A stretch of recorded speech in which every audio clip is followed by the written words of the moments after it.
TRS party BRS మారిన వాళ్ళు అదే విధంగా ఇప్పుడు కాంగ్రెస్ వాళ్ళ దాన్ని ఏమంటారు పెద్ద వేరే శాస్త్రం ఉంది, వాళ్ళ బాటదొక్కిరు, వాళ్ళ బాటదొక్కి వాళ్ళు దోసుకుని జమ చేసుకున్నారంట. వీళ్ళు వాళ్ళు పంచుకుందామని ఏం చేస్తున్నారు, మెల్లగా కాంగ్రెస్ షురు చేస్తారు దోసుకోడు. అది మన కంటికి అనిపిస్తలేదు. కాంగ్రెస్ సాబకి నీరులాగా మంచిగా దోసుకొని స్టార్ట్ చేశారు. సంవత్సరం పాలన అన్నారు, సంవత్సరంలో దోసుడు స్టార్ట్ అయిందయ్యా, ఇంకా 4 ఏళ్ళు నాకు చాలు ఉన్నట్టున్నాయన.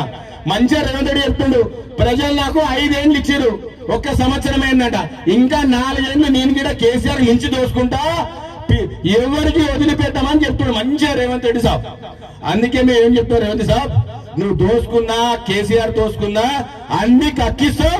వచ్చే ప్రభుత్వము తెలంగాణలో గోలకొండ కిల్లా మీద బీజేపీ జెండా ఎగిరేస్తామని ఈ సభాముఖంగా చెప్తున్నాము. జాగ్రత్త బిడ్డ, ఖబర్దార్.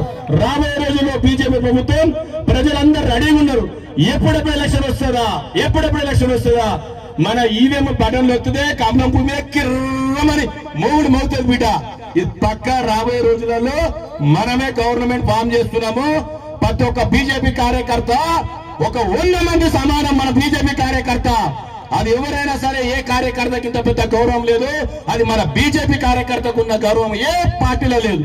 ఎందుకంటే మన బీజేపీ ఉన్న కార్యకర్త ఎవరైనా సరే అవతల వ్యక్తి 100 మంది సమానం చెప్పే కార్యకర్త మన బీజేపీ పార్టీలో ఉన్నాడు.